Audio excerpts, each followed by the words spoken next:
Pour des milliers de soldats nord-coréens, être envoyés pour combattre en Ukraine n'a pas été décrit aussi sombrement qu'il aurait dû l'être. Pour la majorité, ce voyage était probablement une opportunité unique. Cela représentait un billet pour échapper à la faim incessante, à la pauvreté accablante et au contrôle suffocant de leur gouvernement. Ils voyaient le fait d'être envoyés s'entraîner en Russie comme un chemin vers la liberté, voire une chance de goûter à la vie au-delà des frontières de leur monde fermé. Ce qu'ils ont trouvé à la place, c'était l'horreur pure.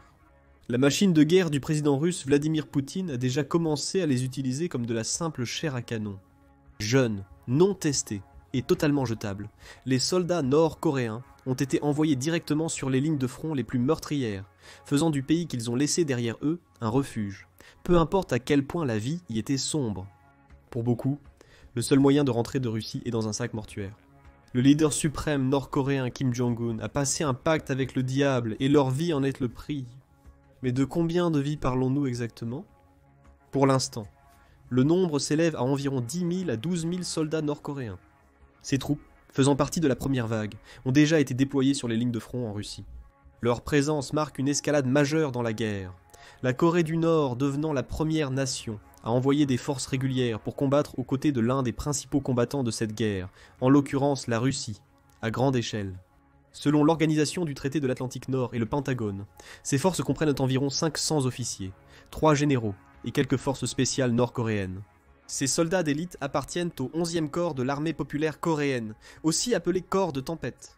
Les membres du corps de tempête seraient mieux formés, équipés et nourris que le reste des troupes nord-coréennes. Cependant, en Russie, cela ne signifie pas grand-chose, car en Russie, tout est contre eux. Commençons par le plus évident, la barrière de la langue. La communication entre les troupes nord-coréennes et russes a été chaotique.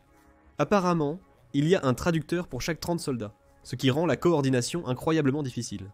Imaginez être pris dans une fusillade nécessitant des ordres clairs et immédiats, mais à la place, vous vous retrouvez à tenter de déchiffrer une langue étrangère. Les frontières sont souvent mal interprétées et perdues dans la traduction. Mick Ryan, un général australien à la retraite, ne mâche pas ses mots. Ce type de lacune en communication peut et sera problématique lors des opérations de combat. Sans suffisamment de traducteurs et d'officiers de liaison, ces soldats courent un risque sérieux, un risque mortel. Même les bases sont difficiles. Les Nord-Coréens ont appris une centaine de termes militaires russes comme feu et imposition, mais c'est insuffisant pour des commandes de bataille complexes, selon des rapports. Ils sont donc laissés à essayer de rassembler des mots à moitié compris, espérant bien faire pendant que les forces ukrainiennes attendent d'exploiter chaque faux pas, et les Ukrainiens sont bien conscients de cette opportunité. Le renseignement ukrainien a déjà signalé cette barrière linguistique comme un point faible, et ils savent comment l'utiliser. Avec chaque mauvaise communication et chaque commande mal comprise, les troupes nord-coréennes deviennent des cibles encore plus faciles pour les contre-attaques. Bien sûr, cela n'aide pas que pour beaucoup de troupes nord-coréennes. Sinon toutes, ce sont les premières attaques qu'elles ont jamais vécues dans leur vie.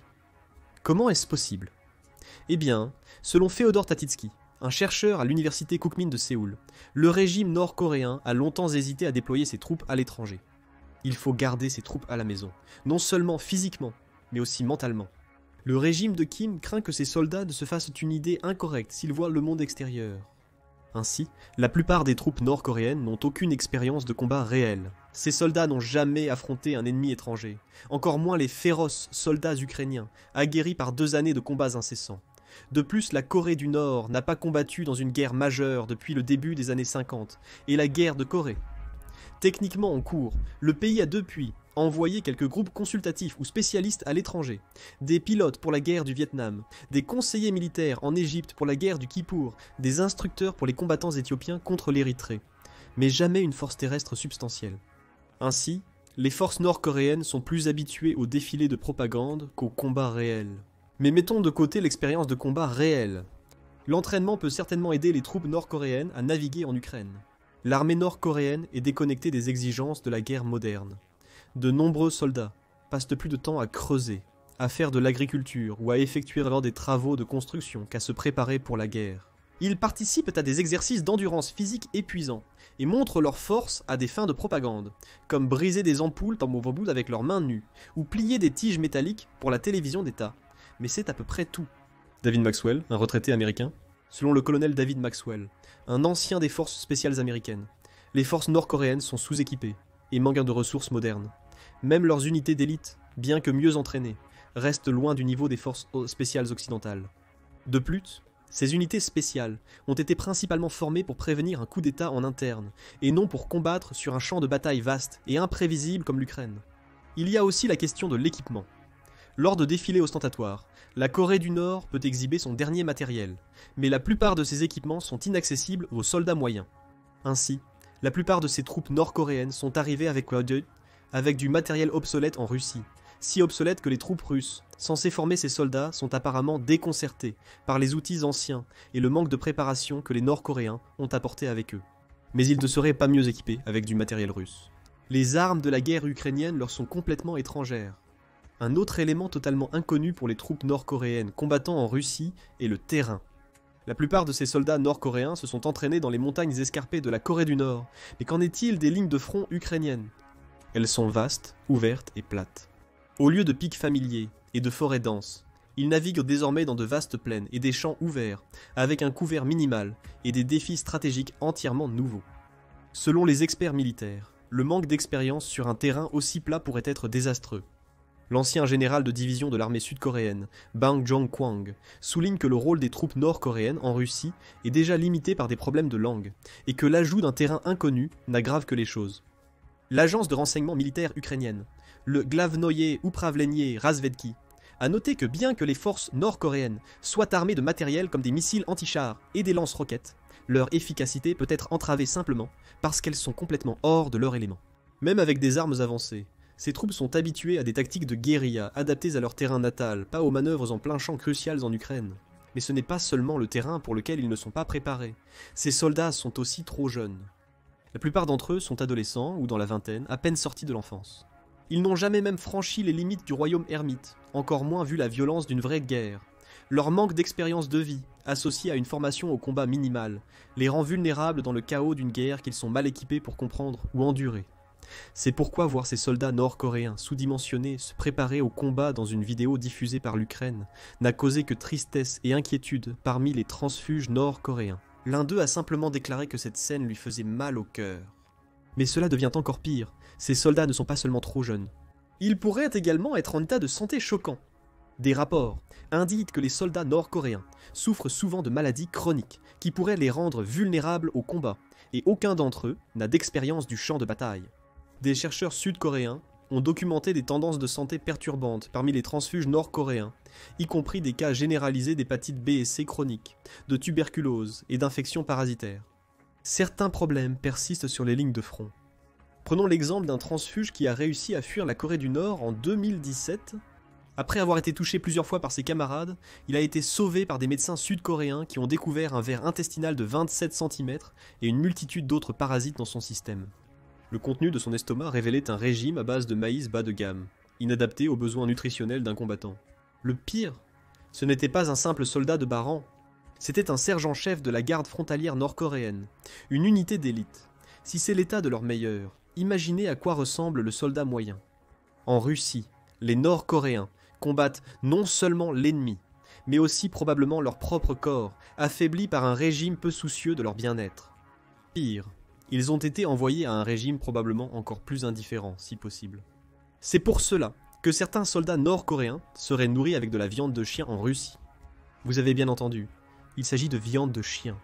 Selon le journal allemand Bild, des soldats russes ont été vus dans des vidéos manipulant des boîtes sur lesquelles étaient inscrits les mots Niranji Dog Meat en lettres coréennes.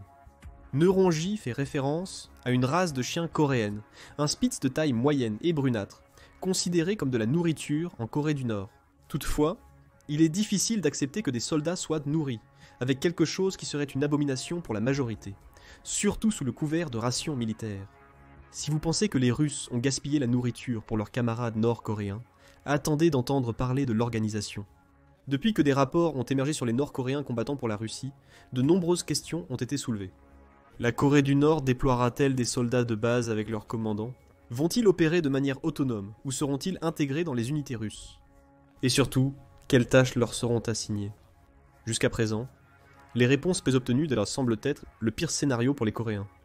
Les Russes pour l'époque auraient-ils décidé d'intégrer les Nord-Coréens dans les escouades russes existantes, plutôt que de les déployer comme une force autonome ?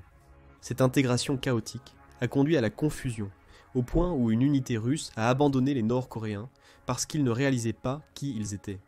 C'était un cas d'école de mauvaise gestion. Pour aggraver les choses, la Russie aurait déguisé les soldats nord-coréens pour qu'ils ressemblent à des Russes de Sibérie, ce qui ne fait qu'ajouter au choc culturel et aux ruptures de communication.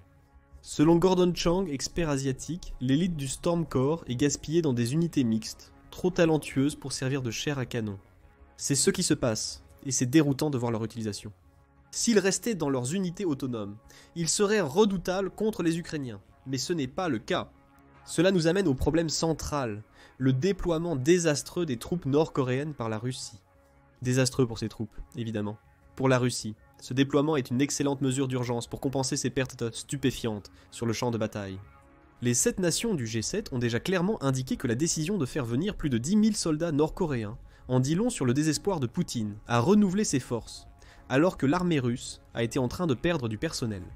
Récemment, l'état-major des forces armées ukrainiennes a affirmé que la Russie a subi un record de 1950 pertes le 11e novembre, les pires pertes en une seule journée du pays, depuis le lancement de l'invasion à grande échelle en février 2022. L'une des principales raisons de ces pertes stupéfiantes est l'incursion de l'Ukraine à Koursk. Et voulez-vous deviner où la plupart des soldats nord-coréens ont été déployés? C'est exact, à Koursk. Bien que plus de 30 000 troupes russes aient déjà été détournées vers la région, le Kremlin a également envoyé les Nord-Coréens pour renforcer la défense et aider à récupérer le terrain perdu. Leur tâche principale est d'aider la Russie à respecter un nouveau délai fixé par Poutine pour reprendre cette région d'ici février 2025. Vous trouverez les soldats nord-coréens près de la frontière ukrainienne, dans des zones qui ont déjà connu des combats intenses, et c'est là que la véritable tragédie de leur déploiement se révèle. Malgré leur envoi pour renforcer les forces russes, les troupes nord-coréennes ne sont guère plus que de la chair à canon. D'après Anthony Blinken, secrétaire d'État américain, ces troupes ont été formées pour utiliser des drones d'artillerie et mener des opérations d'infanterie de base telles que le nettoyage des tranchées. Cependant, leur manque d'expérience réelle au combat et le terrain inconnu dans lequel ils sont plongés rendant leurs perspectives sombres. Ils sont déployés dans les zones les plus dangereuses, où les pertes sont élevées, où leur rôle se résume presque à absorber les tirs et à servir de tampon pour les soldats russes plus expérimentés. Cette cruelle réalité est confirmée par des experts, qui notent que si les pertes sont une partie naturelle de toute guerre, il n'y a aucune valeur stratégique à envoyer des soldats inexpérimentés et insuffisamment formés sur le front pour acquérir de l'expérience au combat. Cela signifie que ces jeunes soldats ne sont rien de plus que des pions jetables, leur vie étant sacrifiée pour tenter de contenir temporairement les pertes croissantes de la Russie. Si la machine de guerre russe continue sur cette lancée, ils seront tous tués d'ici quelques semaines. Heureusement pour Poutine, il en reste encore beaucoup. L'armée de la Corée du Nord est immense, avec plus d'1 300 000 soldats en service actif et un demi-million supplémentaires en réserve. Ce chiffre en fait l'une des plus grandes forces militaires permanentes au monde. Cette force déjà massive est renforcée par la stratégie de Kim de mobilisation de masse, faisant appel à un tiers des 26 millions d'habitants du pays, sous une forme ou une autre, pour le service militaire. Et souvenez-vous, tous ces soldats sont prêts à mourir sur ordre, même si la cause pour laquelle ils meurent leur est totalement étrangère. Mais pourquoi ? La raison clé pour laquelle les soldats nord-coréens sont prêts à sacrifier leur vie au nom d'une guerre étrangère est l'endoctrinement profond qu'ils subissent dès leur plus jeune âge. Les soldats nord-coréens sont formés dès leur plus jeune âge pour être d'une loyauté inébranlable envers le régime de Kim. On leur enseigne que mourir pour leur leader est le summum du patriotisme. Même leur manuel scolaire les incite à prouver leur loyauté en se portant volontaires pour être des cibles dans des frappes d'artillerie hypothétiques. Cette loyauté aveugle est tellement ancrée en eux que l'idée de se sacrifier, même pour une cause aussi lointaine que la guerre de la Russie en Ukraine, est perçue non seulement comme acceptable, mais comme un honneur pour ces soldats. Aller en Russie ne se limite pas à faire la guerre. Il s'agit de gagner de la gloire et de revenir en héros, avec la possibilité d'apporter de l'argent et de l'honneur au régime. Selon les rapports, les troupes nord-coréennes reçoivent environ 2 000 $ mensuellement pour leur service. C'est une somme astronomique pour ces individus, car le reste de la population nord-coréenne vit avec seulement quelques dollars mensuels. Leur déploiement canalise d'importants fonds vers le régime de Kim, désespéré pour des devises étrangères face aux sanctions économiques et à l'instabilité interne. D'anciens soldats nord-coréens, comme Ryu Song-hyun qui a fait défection, ont raconté au Wall Street Journal les conditions difficiles auxquelles beaucoup étaient confrontés chez eux. Selon lui, ils sont confrontés à des conditions de vie ardues et à un manque de nourriture chez eux. Pour beaucoup de soldats, Combattre à l'étranger, même au risque de mourir, est une alternative plus attrayante qu'une vie de pauvreté et de faim écrasante. Ryu, en pensant à sa vie avant sa défection, remarque que s'il avait été envoyé en Russie, il aurait d'abord répondu merci. Gratitude pour la possibilité de recevoir une meilleure nourriture et des conditions meilleures qu'il ne s'attendrait à trouver chez lui. Aujourd'hui, ces attentes ne sont qu'un rêve irréalisable, mais les Nord-Coréens l'ignorent. Malgré la compréhension de leur destin fatal, leur loyauté inébranlable envers le régime de Kim demeure intacte. Cela fait d'eux des cibles parfaites pour la Russie. Une main-d'œuvre peu coûteuse mais dévouée, sacrifiée dans la guerre. Le pire, c'est que leur sacrifice fera peu de différence. Certes, la présence de 12 000 troupes peut sembler un grand nombre, mais les experts militaires sont rapides à souligner que ce n'est qu'un léger sursaut dans le conflit plus large. En fin de compte, seul le régime profite réellement de la mort des soldats nord-coréens. Mais Kim continuera-t-il à nourrir l'impitoyable machine de guerre russe? C'est la question que nous vous posons maintenant. Tout l'argent et les armes tant nécessaires de cette alliance mortelle suffiront-ils à satisfaire Kim? Ou finira-t-il par se fâcher lorsque le prix des effusions de sang deviendra trop élevé? Partagez vos pensées dans la section des commentaires ci-dessous.